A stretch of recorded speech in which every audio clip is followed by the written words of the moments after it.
স্বৈর শাসনের ১৭ বছর, অন্ধকারে জ্বলা এক ভয়াল দুঃশাসনের অধ্যায়। সে সময়ে নিপীড়ন ছিল শাসনের নাম, আর গণতন্ত্র ছিল বন্দি লোহার দরজার ওপারে।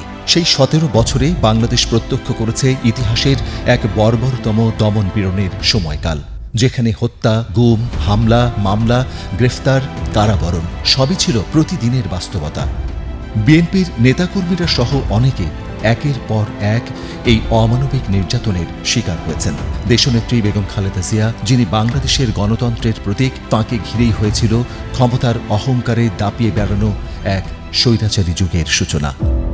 তাঁর বড় ছেলে ও দলের ভারপ্রাপ্ত চেয়ারম্যান তারেক রহমান এবং ছোট ছেলে আরাফাত রহমান কোকো, তাঁরাও রেহাই পাননি ক্ষমতার প্রতিহিংসার তীব্র আগুন থেকে। কেবল বিএনপি করার অপরাধেই অনেককে ছেড়ে যেতে হয়েছে ঘরবাড়ি, ভেঙে গেছে ব্যবসা, হারিয়েছে চাকরি, ছিন্ন হয়েছে সংসার। কিন্তু তবুও যে আদর্শে তাঁরা বিশ্বাস করেছেন, তার কাছে মাথা নত করেননি যে একদিন ফিরে আসবে গণতন্ত্র, ফিরে আসবে ন্যায় আর মানবতা। ১.৫ দশকেরও বেশি সময় ধরে বিএনপিকে ভাঙার শত চেষ্টা, শত বিভাজনের প্রচেষ্টা সবই ভেসে গেছে কর্মীদের অবিচল আনুগত্যের স্রোতে। দেশের প্রতিটি জেলা, প্রতিটি থানা, প্রতিটি পাড়া যেন পরিণত হয়েছিল রক্তের নদীতে। বাংলার উপকূলীয় জনপদ লক্ষ্মীপুর, এখানে জন্ম এক নির্ভীক, আদর্শবাদী, অকুতভয় তরুণের, যার জীবনের প্রতিটি অধ্যায় জুড়ে আছে সংগ্রাম, সাহস আর মানুষের জন্য নিঃস্বার্থ ভালোবাসা। তিনি শহীদউদ্দিন চৌধুরী অ্যানি। শহীদউদ্দিন চৌধুরী অ্যানি এক নাম, এক ইতিহাস, এক সংগ্রামের প্রতীক। জেল, নির্যাতন, অন্যায় কিছুই তাঁকে দমাতে পারেনি। শিক্ষিত তরুণ, আদর্শে দৃঢ়, আর এভাবেই রাজনীতির জগতে প্রবেশ তাঁর। ঢাকা বিশ্ববিদ্যালয়ে থাকাকালীন তিনি একে একে ছাত্রদলের সাধারণ সম্পাদক, জিএস, ডাকসুর সদস্য, এমনকি ভারপ্রাপ্ত ভিপি হিসেবেও দায়িত্ব পালন করেন। তরুণদের প্রিয় নেতা হিসেবে তিনি পরিচিত হন অ্যানি ভাই নামে। তিনি ৩ বার ডাকসু সিনেটে ছাত্র প্রতিনিধিত্ব করেন। ছাত্র রাজনীতির প্রতিটি স্তরে রেখে গেছেন সংগ্রামের স্বাক্ষর। ২০০১ সালের ১ অক্টোবর বাংলাদেশের ৮ম জাতীয় সংসদ নির্বাচনে লক্ষ্মীপুর ৩ সদর আসন থেকে প্রথমবার নির্বাচিত হন তিনি। জনতার বিশ্বাসী ছিল তাঁর শক্তি। ২০০৮ সালের ৯ম সংসদেও জনগণ তাঁকে পুনরায় নির্বাচিত করে। স্বৈরাচার হাসিনার বিরুদ্ধে যখন এক দফার আন্দোলন, তখন বারবার জেলে গিয়েছিলেন। হামলা, মামলা, অত্যাচার, নির্যাতন হয়েছে তার উপর, কিন্তু তিনি মাথা নত করেননি। অনেক সহকর্মী গুম, খুন, রক্তাক্ত হয়েছে, তবু তারা কেউ কাউকে ছেড়ে যাননি। এই দৃঢ়তার কারণেই তিনি আজও বাংলাদেশের রাজনীতিতে সাহস ও ন্যায়ের প্রতীক হয়ে আছেন। প্রথমত আমি প্রেসিডেন্ট জিয়াউর রহমানকে খুব কাছ থেকেই দেখেছি, এবং শৈশবে বলতে গেলে স্কুল জীবনে আমি ওনার যে একটা কর্মসূচি খালখনি, প্রেসিডেন্ট জিয়া রাষ্ট্রপতি হিসেবেই ওই কর্মসূচিতে নেতৃত্ব দেন। আমরা খাল খনন কর্মসূচিতে অংশগ্রহণ করি। স্কুলের শিক্ষকরা আমাদের সবাইকে নিয়ে যান, প্রেসিডেন্ট জিয়ার সঙ্গে হাত মিলাই এবং খুব খোলামেলা কথা বলি। তখন থেকেই জিয়া রহমানের প্রতি আমার একটা দুর্বলতা কাজ করেছে, এবং সেই অনুযায়ী প্রেসিডেন্ট জিয়ার সংগঠনেই যে ছাত্রদল, এটা আমি একটা পর্যায়ে বুঝতে সক্ষম হই এবং এই ছাত্রদলের রাজনীতির সঙ্গে জড়িয়ে পড়ি। এর মধ্যে আমি ডাকসু নির্বাচন করেছি 89 সাল, 90 সালেও করেছি। পরপর 2 বারই আমি নির্বাচিত হয়েছি। সেন্ট্রাল ছাত্রদলের জয়েন্ট সেক্রেটারির দায়িত্ব পালন করেছি, এবং 96-এ আমি জাতীয়তাবাদী ছাত্রদলের প্রেসিডেন্ট হিসাবে দায়িত্ব পালন করি। স্বৈরাচার এরশাদ বিরোধী যে আন্দোলন সংগ্রাম, সেখানে দেশনেত্রী বেগম খালেদা জিয়ার নেতৃত্বে বিশেষ করে বাংলাদেশের সকল শিক্ষা প্রতিষ্ঠানেই আমরা আন্দোলন সংগ্রামে ঐক্যবদ্ধ ছিলাম, এবং 90-এর গণ অভ্যুত্থানে সম্পূর্ণভাবে সক্রিয় থেকে কাজ করেছি। যখনই বিএনপি ক্ষমতায় আসে, তখনও কিন্তু আমি ছাত্র রাজনীতির সঙ্গেই জড়িত। এই যে আমার রাজনৈতিক দীর্ঘদিনের একটা অভিজ্ঞতা ছাত্র রাজনীতি করতে গিয়ে, সেটা আমি আন্দোলন সংগ্রামের মধ্য দিয়েও করার সুযোগ পেয়েছি। তাছাড়া 90-এর পর বাংলাদেশ জাতীয়তাবাদী দল বিএনপি যখন রাষ্ট্রীয় ক্ষমতায়, তখনও আমার সেই অভিজ্ঞতাকে আমি কাজে লাগিয়েছি। 96, 97, 98 এই 3টি বছর আমার রাজনৈতিক জীবনে সবচেয়ে উল্লেখযোগ্য দিক। কারণ আমি যখন জাতীয়তাবাদী ছাত্রদলের প্রেসিডেন্ট ছিলাম, এই সংগঠনকে শক্তিশালী করা, এই সংগঠনকে সাংগঠনিকভাবে অর্গানাইজ করে নিয়ে আসা, দেশব্যাপী আমি সেই সারা বাংলাদেশে স্টুডেন্ট অথবা শিক্ষাঙ্গনে সেই নেতৃত্ব দিয়েছি। এবং জাতীয়তাবাদী ছাত্রদল ওই সময়ে একটা স্বর্ণযুগ ছিল বলে আমি মনে করছি এবং নিজেকে গৌরবান্বিত মনে করি এই কারণে যে সারা বাংলাদেশে জাতীয়তাবাদী ছাত্রদল খুবই জেনারেল স্টুডেন্টদের কাছে, প্রজন্মের কাছে খুব শক্তিশালী অবস্থানে ছিল। এবং এই আন্দোলন সংগ্রাম করতে গিয়ে আমি অনেকভাবে বাধাগ্রস্ত হয়েছি, অনেকভাবে। তখন সর্বশেষ হাসিনা ক্ষমতায় ছিল 96-এ, 97, 98-এ অনেক প্রতিকূলতার মধ্য দিয়ে আমাকে এগিয়ে যেতে হয়েছে। আমি আহত হয়েছি, আমি নির্যাতিত হয়েছি, জেল খেটেছি। শুধু আমি একাই তো নয়, আমার সঙ্গে সেই 80-র দশক বলেন আর 90-এর দশক বলেন, বিভিন্ন সময়ে আমাদের অসংখ্য ছাত্রদলের নেতাকর্মী গ্রেপ্তার হয়েছিল, অত্যাচারিত হয়েছিল, নির্যাতিত হয়েছিল এবং খুনেরও শিকার হয়েছে। শামসুল ইসলাম সুলাইমান, গুমের পর মৃত্যুর অন্ধকার, একসময়ের সংগ্রামী ছাত্রনেতা। 1994 সালে কফিল উদ্দিন ডিগ্রি কলেজ ছাত্রদলের নির্বাচিত জিএস, পরে সদর থানা ছাত্রদলের সভাপতি, তারপর 2008 সালে লক্ষ্মীপুর জেলা যুবদলের যুগ্ম সম্পাদক। স্বপ্ন ছিল দেশের জন্য, দলের জন্য। 2014 সালে আপনার উত্তরে 6 নম্বর সেক্টরে উনি ডাক্তার দেখাইতে, ওনার হাতে একটা ব্যান্ডেজ আর আমার ছোট বাচ্চাটাও সুস্থ ছিল। ওই টিকিট করে আসার সময় ওনার মেডিকেলে ঢুকে, ওখানেই মানে ওনার আগেই ফোনটা নাকি ট্র্যাক দেওয়া হয়েছে। আমরা ওখানে প্রায় 2-2.5 ঘন্টা ছিলাম। বারবার একটা লোক একটা বাচ্চা কোলে করে আমার হাজব্যান্ডের ফলো করে। আমি আমার হাজব্যান্ডকে বলি যে আমার মনে হইতেছে কে, কয় না এটা তোমার সমস্যা, এটা টেনশন থেকে হয়। আমাদের দুর্ভাগ্য হলো আমাদের মাঝ থেকে আমাদের প্রিয় নেতা জাতীয়তাবাদী ছাত্রদলের সোনালী ফসল এবং আমাদের বিশ্ববিদ্যালয় কফিল উদ্দিন কলেজের সাবেক এজিএস সুলাইমানকে নৃশংসভাবে হত্যা করেছে।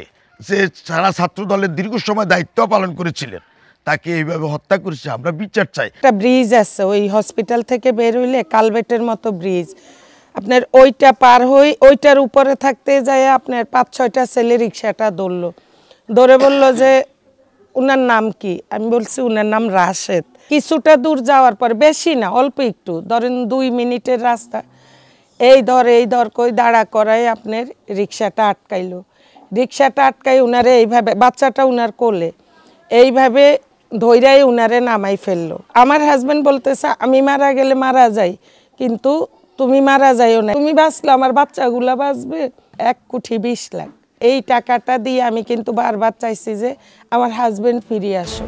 কিন্তু 2014 সালের 14 এপ্রিল মাত্র 40 বছর বয়সেই সেই স্বপ্ন গিলে নেয় অন্ধকার। উত্তরা 6 নম্বর সেক্টর থেকে তাকে গুম করা হয়, আর 26 এপ্রিল সৈয়দপুরের মাটিতে পাওয়া যায় নিথর দেহটি, নৃশংসতার ইতিহাসে এক নতুন দাগ হয়ে। তার স্ত্রী সালমা ইসলাম মায়া এখনো চোখে রাখেন অপেক্ষা। 3 সন্তান, বড় মেয়ে বিশ্ববিদ্যালয়ের শেষ বর্ষে, 2 ছেলে মাহি ও দিহান। বাবার অনুপস্থিতিতেও বুক ভরা সাহসে বাঁচার চেষ্টা করছে। 13 বছর 4 মাস কারাভোগের পর যখন কিছুটা আলো দেখেছিলেন সুলাইমান, তখনই কেড়ে নেওয়া হয় জীবন। আজও তাঁর স্ত্রী শুধু নেতা নন, স্বপ্নবাজ মানুষ তার স্বামীর কথা স্মরণ করে চোখের পানি ফেলেন। পাগলের মতো ঘুরছি আমি রাস্তায় ঘুরছি, শুধু না জীবনটা ভিক্ষা চাইছে। আমার পুরো পরিবারটা শেষ। আমার মেয়ে বিবিএ ফাইনাল দিছে, এবার ছেলে ইন্টার ফাইনাল দিল, পিচ্চিটা ক্লাস 7-এ। কিন্তু আমার কখনো ঘরে ঈদ হয় না। ঈদ বলি যে একটা কথা, এটা আমাদের মধ্যে নাই। লক্ষ্মীপুর জেলা ছাত্রদলের পাঠাগার সম্পাদক শহীদ সোলেমান উদ্দিন জিসান 2015 সালের 23শে জানুয়ারি ঢাকার গ্রিন রোডে অসুস্থ মাকে দেখতে গিয়েছিলেন, কিন্তু ফিরে এলেন না আর। স্থানীয় যুবলীগ নেতা শিপন, কাজী বাবলু, মাসুদ, রিঙ্কু, শাকিল এরা মিলে জিসানকে ধরে নিয়ে যায় নয়নপুর ব্রিকফিল্ডের পাশে।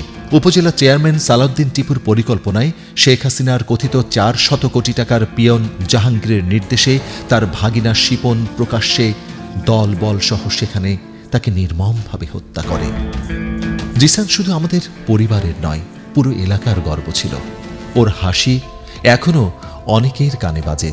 তার চাচাতো ভাই কৃষক আব্দুল ওয়াদুদ মানিকের চোখ ভিজে যায় সেই স্মৃতিতে। জিসানরে আমি বিদায় দিছি, ওই চাটকিল যাইব এক বন্ধুর বাড়িতে, সন্ধ্যায় আমার লগে যোগাযোগ হইব। আমি যাওয়া অবস্থায় আমারে ধরে নিয়ে আমার দুই পায়ে, এই পায়ে ডাইন পায়ে গুলি করে, দুটা গুলি করে। চাটকিল ব্রিকফিল্ডে, নয়নপুর ব্রিকফিল্ডে ওইখানে আনে তাকে বেদম মারধর করে। মারধর করা অবস্থায় দেখছে যে না এর এইভাবে রাখা যাবে না, তখন তারা দুই বুকে দুটা গুলি করে এখানে পালায় রাখে। শেখ হাসিনার পিএস জাহাঙ্গীর ওরা ঢাকার থেকে জিসানকে ধরে নিয়ে আসে। জিসানের মৃত্যুর পর শোক সইতে না পেরে মারা যান তার মা, দুই ছোট ভাই বিদেশে, আর গ্রাম জুড়ে শুধু একটাই প্রশ্ন, কেন এই তরুণ প্রাণগুলোকে এভাবে নিভিয়ে দেওয়া হলো? আমাদের সাতকিল উপজেলা নয়নপুর একটা ব্রিকফিল্ড ছিল, যে ঢাকঢোল বেজে ব্রিকফিল্ডে ওনাকে কয়েক রাউন্ড গুলি করে হত্যা করা হয়েছে। তখন লাশটি নিয়ে ফেলে দিছে কুমিল্লা দাউদকান্দিতে, সেখানে বেয়ারেস হিসাবে লাশটি দাফন করা হয়। চন্দ্রগঞ্জ থানার দত্তপাড়া ইউনিয়ন যুবদলের সাবেক যুগ্ম আহ্বায়ক ফরিদ আহমেদ রাজু মাত্র 20 বছর বয়সে 2014 সালের 11 জানুয়ারি ঢাকা থেকে ফেরার পথে কুমিল্লায় আইনশৃঙ্খলা বাহিনীর পরিচয়ে তুলে নেওয়া হয় তাকে। ছেলের নাম ফরিদ আহমদ রাজু, 12 বছর শেষ হয়ে যায়। এই ছেলে যখন ঘুম হয়েছে,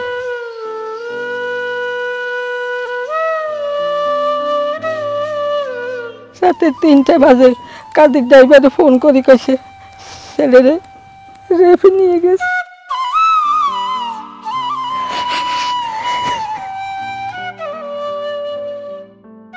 ছেলে হারানি গেছে, এতে 14-15 বছর হয়ে গেছে।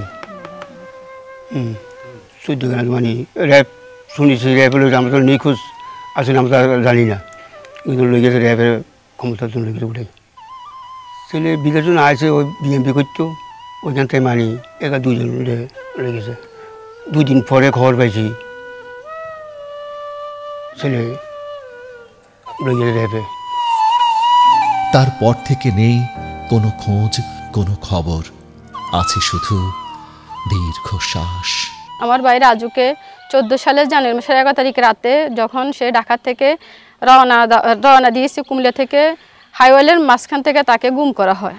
তাকে এখান থেকে নিয়ে যে আমাদেরকে খবরটা রাতে 3টা থেকে জানায় কাদের ড্রাইভার জানায়। আজ পর্যন্ত 12 বছর শেষ হয়ে যায়, আমি আমার ভাইয়ের কোনো সন্ধান পাইনি। আমি অনেক জায়গায় গেছিলাম, মায়ের ডাকে, যে কোনো জায়গায় আমাকে ডাকা হয়েছে, আমি সব জায়গায় যে ভাইয়ের বিচার চাইছি, আমি এখন আজ পর্যন্ত ভাইয়ের কোনো বিচার পাইনি। বাবা সৈয়দ আহমেদ ক্ষুদ্র ব্যবসায়ী, আজ নিঃস্ব মানুষ। মা সালেহা বেগম প্রতিদিন দরজার দিকে তাকিয়ে থাকেন। আজও মনে হয় হয়তো সেই সাঁঝে দরজায় টোকা পড়বে আর প্রিয় মুখটি বলবে, মা ক্ষুধা লেগেছে, ভাত দাও, অনেকদিন তোমার হাতের রান্না খাইনি। বোন শিল্পী আক্তারের আজও ভাইয়ের ডাকটা কানে বাজে। মনে হয় সে এখনো কাছে আছে, শুধু দেখা যায় না। এমপি আনিস উদ্দিন আমাদের খোঁজ খবর রাখে, আমাদের ফোন আমাদের কাছে যোগাযোগ করে, সে সব সময় সেরকম যোগাযোগ নেই। কিন্তু আমিও চাই যে আমার ভাই ফিরত এসে আমাকে বলে, আপু তুই আমাকে একটু জড়িয়ে ধর।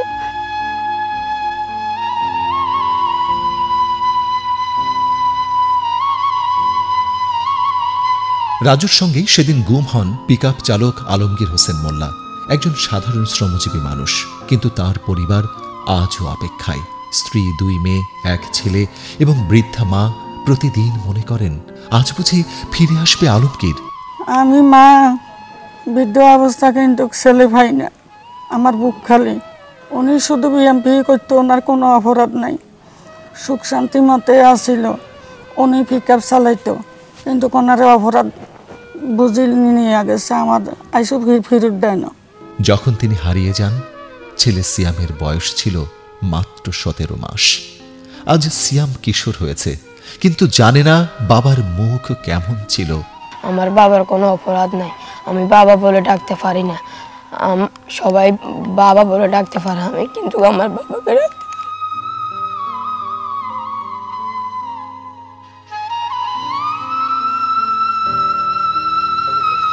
খুনি হাসিনার বিচার চাই, আমার বাবাকে যেন ফিরিয়ে দেয়। কালো একটা গাড়ি আসে ওভারটেক করে ওইখান থেকে তুলে নেওয়া হয়েছে। আলমগীরের ছোট ভাই শহীদ এখনো পরিবারের অভিভাবক হয়ে দায়িত্ব পালন করছেন, কিন্তু হৃদয়ের শূন্যতা কখনো পূরণ হয় না। আমার বাইরে একটাই অপরাধ, সেটা বিএমপির সাথে জড়িত, তার কোনো আমরা হদিশ পাইনি। আমি চাই আমার বাইরে ফেরত দেখ, তা নইলে হাসিনার বিচার চাই আমরা। 2013 সালের 12ই ডিসেম্বর চকবাজার মসজিদে সরকার বিরোধী মিছিলে ছিলেন লক্ষ্মীপুর জেলা যুবদলের যুগ্ম সম্পাদক ইকবাল মাহমুদ জুয়েল। সামনের সারিতে ছিলেন তিনি। একটি গুলি এসে ভেদ করে দেয় তার শরীর। লাশটিও গুম করে ফেলা হয়, যেন সত্যটা মাটি চাপা পড়ে থাকে। সাবুবের বাসায় র্যাব 11 তারেক সাইদি নাকি ঘেরাও করছে, এটা শুনিয়ে গিয়েছিল। যাওয়ার পরে ওইখানে পথেই তারেক সাইদি র্যাব 11 নেতৃত্বে আমার হাজব্যান্ডকে ওইখানে মানে কি গুলি করা হয়েছে। ওইখান থেকে এরা আমরা 15 শুনছি যে আমার হাজব্যান্ড গুলি খাইছে, কিন্তু আমরা জায়গায় গিয়ে দেখি নাই যে ওরা নাকি নিয়ে গেছে মাইক্রোতে উঠে। আজ পর্যন্ত আমরা কোনো খোঁজ খবর পাই নাই। স্ত্রী মনোয়ারা বেগম আজও বুক ভাঙা কষ্ট নিয়ে 3 সন্তানকে মানুষ করছেন। হাসিনার আমলে তো আমার হাজব্যান্ড মারা গেছে। আমি চাই যে আমার স্বামী আমার হাজব্যান্ডের যেন একটা সুন্দর বিচার হয়। লক্ষ্মীপুর সদর থানা বিএনপির সাংগঠনিক সম্পাদক 11 নম্বর হাজিপাড়া ইউনিয়নের চেয়ারম্যান ওমর ফারুক 2014 সালের 4 ফেব্রুয়ারি চট্টগ্রামের পতেঙ্গায় আত্মীয়ের বাসায় ছিলেন। রাতে হঠাৎ আইন শৃঙ্খলা বাহিনীর পরিচয়ে কয়েকজন এসে তাকে ধরে নিয়ে যায়। তারপর থেকে তিনি নিখোঁজ। 12 বছর কেটে গেছে। গুম খুনের আমার পরিবারের 2 জন সদস্য, একজনকে খুন করা হয়েছে। আমার চাচা যুবদল নেতা মনির হোসেন 2011 সালে 16 ডিসেম্বর উনি ফুল দিতে গেছে শহীদ মিনারে রাত 12টা। ওনাকে ওখানে আওয়ামী লীগ সন্ত্রাসীরা পুলিশের উপস্থিতিতে নৃশংসভাবে হত্যা করে। পরবর্তীতে আমার বাবাকে গুম করে। আমার একই পরিবারের 2টা মানুষই গুম খুনের শিকার হয়েছে। আমি মাননীয় চেয়ারম্যান তারেক রহমানের কাছে এই 2টা গুম খুনের বিচার আশা রাখি আগামীর বাংলাদেশে এইগুলোর বিচার আপনি করবেন। স্ত্রী পারভিন আক্তার প্রতিদিন জানালার পাশে বসে অপেক্ষার প্রতীক হয়ে 2 সন্তানকে বড় করেছেন একা হাতে। ছেলে মেয়ে দুজনেরই বিয়েও দিয়েছেন তিনি। 2014 সালের 4 ফেব্রুয়ারি চট্টগ্রাম পতেঙ্গাতে আমার বোনের বাসাতে বেড়াইতে গেলে ওইখান থেকে আইন শৃঙ্খলা বাহিনী পরিচয়ে আমার স্বামীকে ভোর 3টার দিকে গুম করে নিয়ে যাওয়া হয়।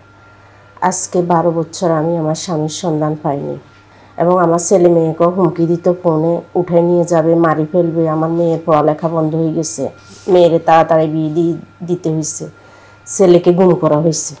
শহীদুদ্দিন চৌধুরী আনি ভাই আমাদেরকে আশ্বাস দিতেছে উনি আমাদের পাশে থাকবে এবং উনি আমাদেরকে সহযোগিতা করবে।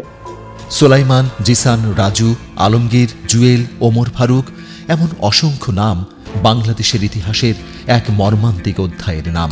তারা শুধু রাজনৈতিক কর্মী ছিলেন না, ছিলেন কারো পিতা, কারো স্বামী, কারো ভাই, কারো সন্তান।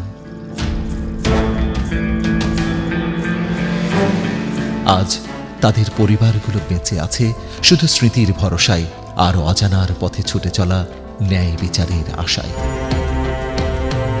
তৎকালীন লক্ষ্মীপুরে কুখ্যাত আওয়ামী লীগের এমপি তাহের বাহিনী তার ছেলে বিপ্লব ও টিপুর অত্যাচারে অতিষ্ঠ হয়ে 5ই আগস্ট বিক্ষুব্ধ জনতা তাদের বাড়িঘর জ্বালিয়ে পুড়িয়ে ভেঙে গুড়িয়ে দেয়।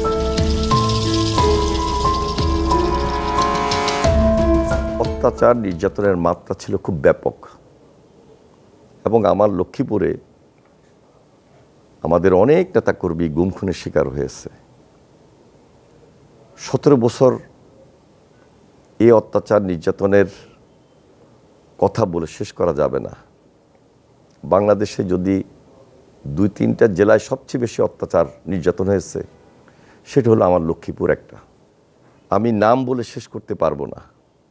গুমের শিকার, খুনের শিকার, মামলা হামলায় বাড়িতে থাকতে পারে নাই, এবং সর্বশেষ জুলাই আন্দোলনে যারা শহীদ হয়েছেন, আমি সকলের আত্মার মাগফিরাত কামনা করছি এবং সকলের পরিবারের প্রতি সমবেদনা জ্ঞাপন করছি।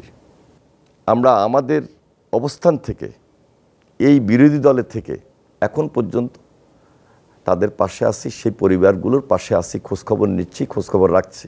হয়তো আমরা তাদেরকে ফেরত দিতে পারবো না। ওই পরিবারের তাদের ছেলে আছে, মেয়ে আছে, সন্তান আছে, স্ত্রী আছে, ভাই আছে, বাপ আছে, মা আছে, ওই পরিবারের পাশে আমরা থেকে ওই সহযোগিতার হাত বিশালভাবে, বিশেষভাবে বাড়িয়ে দিব। সাহস দিয়েই আমি আমার এই লক্ষ্মীপুরের বিশেষ করে তরুণ সমাজ, যুব সমাজকে আমি উদ্বুদ্ধ করেছিলাম বিগত আন্দোলন সংগ্রামে, এবং আমার সঙ্গে আন্দোলন সংগ্রাম করতে গিয়েই এরা ক্ষতিগ্রস্ত হয়েছে, এদের পরিবার ক্ষতিগ্রস্ত হয়েছে। পরিবার তার সন্তানকে হারিয়েছে, তার স্বামীকে হারিয়েছে, ভাইকে হারিয়েছে। সুতরাং আমি এতটুকু দায়িত্ব নিব এবং আমাকে নিতেই হবে। বিশেষ করে আমাদের মনোবল দেশনেত্রী বেগম খালেদা জিয়া, তিনি আমাদের শ্রদ্ধার জায়গা রয়েছেন, সম্মানের জায়গা রয়েছেন। আমাদের মনোবল জনাব তারেক রহমান, তিনি যে আশ্বাস এবং আশ্বস্ত আমাদেরকে করেছেন, সেখান থেকে আমি বলতে চাই এই পরিবারগুলোর পাশে আগেও ছিলাম, এখনও আছি, সামনেও থাকব। আর এমন অসংখ্য গুম হওয়া, খুন হওয়া, নির্যাতন, নিপীড়ন, অত্যাচারের শিকার হওয়া পরিবারের সার্বক্ষণিক খোঁজ রাখেন আর এক নির্যাতিত, নিপীড়িত এবং নিবেদিত নেতা শহীদউদ্দিন চৌধুরী অ্যানি। সংগ্রামের এক অবিস্মরণীয় উজ্জ্বল প্রতিচ্ছবি তিনি। 2000 এবং 2001-এ হাসিনার বিরুদ্ধে, ফ্যাসিস্টের বিরুদ্ধে দীর্ঘ লড়াই অবতীর্ণ হতে হয়েছে আমাদেরকে, এবং সেখানে আমাদের অনেক নেতাকর্মী, দলের সাধারণ মানুষ সেই সময়ে অনেকভাবে নির্যাতিত হয়েছিল। আমরা ঐক্যবদ্ধ ছিলাম।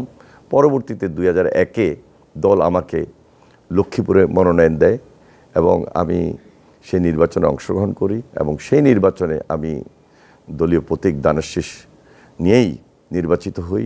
আর যেহেতু 96-এ আওয়ামী লীগ খুব বেশি অত্যাচার, নির্যাতন, এই যে একটা ধারাবাহিকতা আমাদের লক্ষ্মীপুরে ছিল, সেখানে সন্ত্রাসমুক্ত লক্ষ্মীপুর গড়ার ক্ষেত্রে আমার যথেষ্ট ভূমিকা ছিল বলে আমি মনে করি, এবং আমি সবাইকে নিয়ে একটা সামাজিক আন্দোলন বা প্রতিরোধ গড়ে তুলি। 2008-এও আমি নির্বাচিত হয়েছিলাম।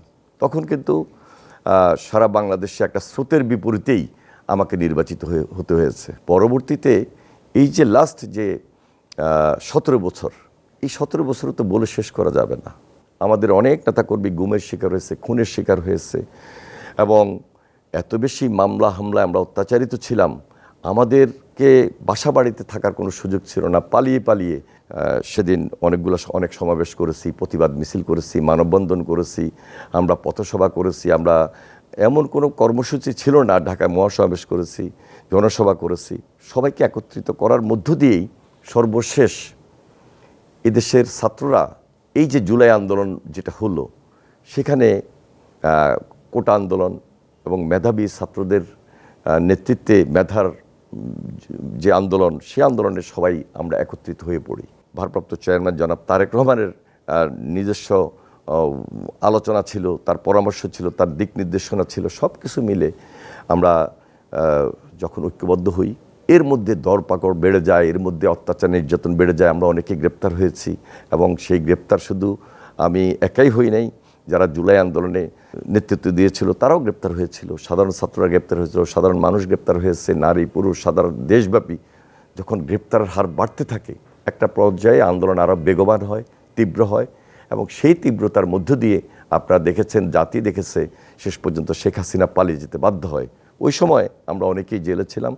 5 আগস্ট হয়তো বা সরাসরি প্রত্যক্ষভাবে দেখার সুযোগ হয় নাই। 6 আগস্ট জেল থেকে মুক্তি পাই। মুক্তি পাওয়ার পর আবার সেই নির্বাচনী এলাকায় চলে যাই, সেখানে মানুষকে আশ্বস্ত করি, দেশব্যাপী সবাইকে আশ্বস্ত করি আমাদেরকে নতুনভাবে বাংলাদেশ গড়তে হবে। এখন পর্যন্ত আমরা যে চেষ্টাটুকু করছি বাংলাদেশ জাতীয়তাবাদী দলের নেতৃত্বে, ভারপ্রাপ্ত চেয়ারম্যান জনাব তারেক রহমানের নেতৃত্বে এবং দেশনেত্রী বেগম খালেদা জিয়ার পরামর্শে, যে সকল রাজনৈতিক দল আমরা নতুনভাবে বাংলাদেশটাকে যদি গড়তে হয়, আমাদের ঐক্যটাকে দৃঢ় করতে হবে, ঐক্যটাকে বেশি প্রাধান্য দিতে হবে। সকল রাজনৈতিক দল, সাধারণ মানুষ এবং এই সরকারে যারা নির্বাচন পরিচালনা করছেন এবং করবেন তাদের মধ্যে যেন একটা নিরপেক্ষতা বজায় থেকে সুন্দর একটা নির্বাচন উঠিয়ে নিয়ে আসতে পারেন, সে আশাবাদ আমরা ব্যক্ত করছি একটা সুন্দর বাংলাদেশের জন্য। জাতীয় সংসদে বিরোধী দলীয় চিফ হুইপের আসনে বসে তিনি কেবল বক্তৃতা দেননি, তাঁর কণ্ঠে প্রতিধ্বনিত হতো সাধারণ মানুষের দাবি, তাদের ন্যায় বিচারের স্বপ্ন। তারেক রহমান জিয়া রহমানের ডুপ্লিকেট, তারেক রহমান এদেশের ইনস্টিটিউট, তারেক রহমান গ্রামের মানুষের কাছে গিয়েছেন, জাতীয়তাবাদের রাজনীতিকে সাধারণ মানুষের কাছে নিয়ে গিয়েছেন। মাননীয় স্পিকার, তারেক রহমান আসবে, এই অচল বাংলাদেশ সচল হবে যেদিন তারেক রহমান আসবে। এই দুঃশাসনের বাংলাদেশ সেদিন সুশাসনে পরিণত হবে। মাননীয় স্পিকার, শহীদুদ্দিন চৌধুরী আলী তিনি শুধু একজন রাজনীতিক নন, মানবতার অন্তঃপ্রাণ সেবক। মানুষের দুঃখে তাঁর হৃদয় কেঁপে ওঠে, বিপদে আপদে তিনি ছুটে যান নিঃসংকোচে। যে কোনো সময় যে কোনো পরিবেশে যে কারো সাথে তিনি মিশে যান, আড্ডা দেন, গল্প করেন, ধোঁয়া তোলা চা হাতে, মুখে স্নিগ্ধ হাসি মেখে। রাজনীতির শুষ্ক মঞ্চকে তিনি করে তুলেছেন আপন, উষ্ণ, মানবিক। যখন তারা জেনেছে আমি বিএনপি পন্থী লোক, আমি যুবদলের কর্মী এবং আমার ওয়ার্ড যুবদলের সভাপতি, তখনই আমার উপর আসে অনেক কালো নির্যাতন। আমাকে নানানভাবে নানান রকম করে আমাকে গাইল করে আমাকে মারধর করেছে এবং আমার পান্নাসের মতো ঘটনাও ঘটাইছে। আমি মামলা করতে পারি নাই কোনোভাবে। তারা বলছে মামলা করলে তোমার জীবন বেঁচে রাখা যাবে না, রাখবে না, যদি হামলা করো তাহলে তোমার মেরে ফেলা হবে। আমি 2বার জেল খেটেছি, 2টা মামলার আসামি হয়েছি। একটা মামলা হয়েছে আমার এখানে হাজি মার্কেট, একটা পল্লী বিদ্যুতের গাড়ি ভেঙেছে আওয়ামী লীগের দোসরেরা, গাড়ি ভেঙেছে আওয়ামী লীগের দোসরেরা। মামলা খেয়েছি আমরা যারা বিএনপি পন্থী লোক ছিলাম, আমি আমার বাবুল কাকা সহকারে ওই মামলার আসামি হয়েছি। লোকমাল্য র্যাব মামলার আসামি আমরা। ওই মামলা আমি গতকালকে একটা মামলা খালাস হয়েছি, এর আগেও গত 2-3 মাস আগে আরও 2টা মামলা খালাস হয়েছি। আর এরপরে চাঁদাবাজি, তারপরে ওই মানে দলীয়করণের বিভিন্ন মামলা, আওয়ামী লীগের যে কোনো মামলা হইলে ওই মামলায় আমি আসামি। 16-17টা মামলা খেয়েছি, জেল কেটেছি 5-6 মাস। 5-6 মাস জেল কাটার পরে অনেক তকদিরের পরে একদিকে আমার নেতৃবৃন্দ আমারা সহযোগিতা করেছেন, আমাদের মাননীয় সংসদ সদস্য জনাব শহীদুদ্দিন আলী ভাই আমাদেরকে বিভিন্নভাবে সহযোগিতা করেছেন। এভাবেই শহীদুদ্দিন চৌধুরী আলী হয়ে উঠেছেন মাটি ও মানুষের সত্যিকারের নেতা, যার রাজনীতি মানুষের হাসিতে, যার ভালোবাসা মানুষের চোখের জলে। দুঃশাসনের দিন শেষে এভাবেই এগিয়ে যাচ্ছে প্রাণপ্রিয় বাংলাদেশ।